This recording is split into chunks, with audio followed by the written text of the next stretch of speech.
Question will take it for sure, है ना। हमारा शुरू हो गया, ठीक है। नमस्कार दोस्तों, आज से कुछ दिनों पहले, शायद परसों की ही बात है, कि हमने बताया कि किस तरह से नॉर्थ दिल्ली म्युनिसिपल कॉरपोरेशन के अंदर 70,000 बच्चे जो स्कूलों में पढ़ते थे उनकी कमी हो गई। ये 70,000 बच्चे कम क्यों हुए और उसी समय में दिल्ली के सरकारी स्कूलों में, दिल्ली सरकार के सरकारी स्कूलों के अंदर बच्चे बढ़े हैं, इसका क्या कारण हो सकता है। हमने इसके बारे में छानबीन की और दिल्ली नगर निगम के, खास तौर पे उत्तरी दिल्ली नगर निगम के कुछ टीचर्स से हमारी मुलाकात हुई और उन्होंने एक बिल्कुल हैरान करने वाली बात हमें बताई, जिसका अंदेशा हमें भी नहीं था। समग्र शिक्षा अभियान एक सेंट्रल गवर्नमेंट द्वारा चलाई गई योजना है, जिसमें सेंट्रल गवर्नमेंट और स्टेट गवर्नमेंट मिलकर एमसीडी के स्कूलों के अंदर टीचर्स की तनख्वाह देते हैं। बड़ी हैरान करने वाली बात है, 7 सितंबर 2020 को उत्तरी दिल्ली नगर निगम द्वारा education department headquarter Shyama Prasad Mukherjee civic centre द्वारा एक चिट्ठी लिखी गई, जिसके अंदर दिल्ली सरकार से कहा गया कि हम अपने प्राइमरी स्कूल के टीचर्स को निकाल रहे हैं,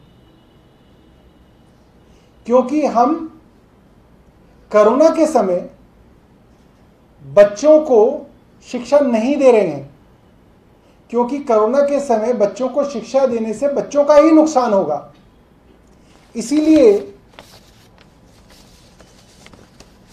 नॉर्थ दिल्ली म्युनिसिपल कॉरपोरेशन ने अपने यहां करीब 687 टीचर्स को निकाल दिया पिछले साल। पिछले साल 687 टीचर्स को निकालने की वजह से उनके घर के अंदर राशन तक नहीं आ रहा है। एक साल से कोरोना तो था ही, उनको तनख्वाह मिलनी भी बंद हो गई। और अब सोचिए उन बच्चों का और उन बच्चों के माँ बाप का क्या हुआ होगा कि नॉर्थ दिल्ली म्युनिसिपल कॉरपोरेशन ने प्राइमरी एजुकेशन देना ही बंद कर दिया पिछले 1.5 साल से। दिल्ली के सरकारी स्कूल ज्यादातर छठी से ऊपर के स्कूल होते हैं। बहुत कम स्कूल हैं जो प्राइमरी शिक्षा देते हैं, क्योंकि प्राइमरी शिक्षा ज्यादातर नगर निगमों के हाथ में है। और जितने भी प्राइवेट स्कूल्स हैं दिल्ली के अंदर, वहां पे भी छोटे छोटे बच्चे जाते हैं, सभी को शिक्षा दी जाती। मगर नॉर्थ दिल्ली म्युनिसिपल कॉरपोरेशन ने यह शिक्षा बंद कर दी और इसी कारण इतने सारे टीचर्स जो हैं, जिनकी नौकरी थी, वो लोग अब बेरोजगार घूम रहे हैं।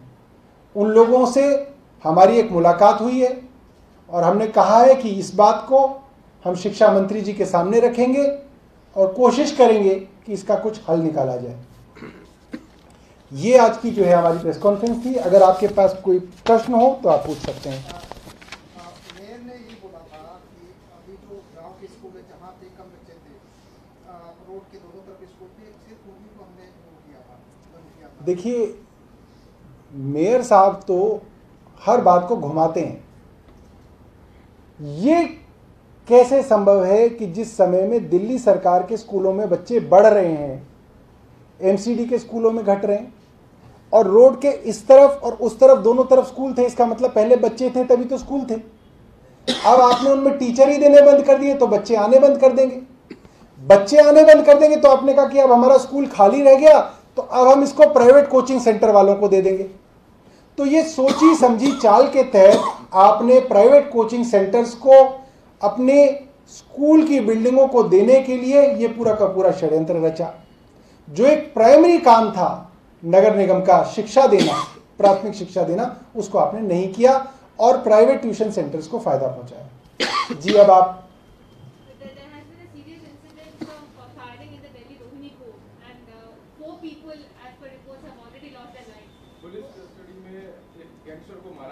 This is very shocking and I don't see any such precedents in India that there has been a gang war in the courtroom We have heard that it has happened in the courts. It has happened sometimes in the vicinity of the court, but it has never happened that it has happened right in the chamber, right in the courtroom. This is a big security lapse, and it becomes a grave lapse when we are told that the police already had an information that there can be a gang war. And it is when, by bypassing all the rules and the laws in the rule book, the central government has appointed their favorite officer as the Commissioner of Police. I think Honorable High Court should take suo motu cognizance of this incident, and it should haul up the top officer of Delhi Police.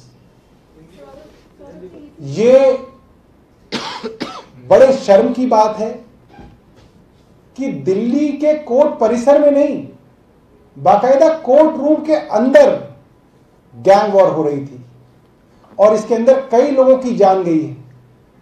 यह संभव नहीं, और इस तरीके का उदाहरण हमें कहीं नहीं मिला। ये तो सुना है कोर्ट परिसर के अंदर गोलीबाजी हो गई, मगर बाकायदा कोर्ट रूम में, जहां पे जज साहब सामने बैठे हुए हैं, जहां पे वकील बैठे हुए हैं, वहां पे गैंग वॉर हो रही है और 40 राउंड गोलियां चल रही हैं। ये तो अभूतपूर्व है। फिर कौन इस राज्य के अंदर सुरक्षित है जब देश की राजधानी के अंदर हो रहा है? और सबसे बड़ी बात यह है कि सारे नियम कानूनों को ताक पर रख के अपने एक फेवरेट ऑफिसर को दिल्ली के अंदर पुलिस कमिश्नर लगाया गया है। तब ये हाल दिल्ली का सामने आया है। मुझे लगता है कि और किसी दिल्ली सरकार के हाथ में तो कुछ है नहीं। यहां पे दिल्ली के अंदर जो उच्च न्यायालय है, माननीय उच्च न्यायालय को सुओ मोटो कॉग्निजेंस लेकर दिल्ली पुलिस के सबसे टॉप के अधिकारी को इसके लिए जवाबदेही बनानी चाहिए और उनके ऊपर इसके लिए जो है कार्रवाई होनी चाहिए। ठीक है, एक पीछे और है। इसके बाद एक और ज्वाइनिंग है और बड़ी इंपॉर्टेंट ज्वाइनिंग है, तो इसके बाद जो है उसको रिकॉर्डिंग कीजिएगा। तो ये जो हमारा फेसबुक वाले हैं उसको बंद कर दो, ठीक है, और फिर एक नेक्स्ट प्रेस कॉन्फ्रेंस की तरह इसको जाएगा।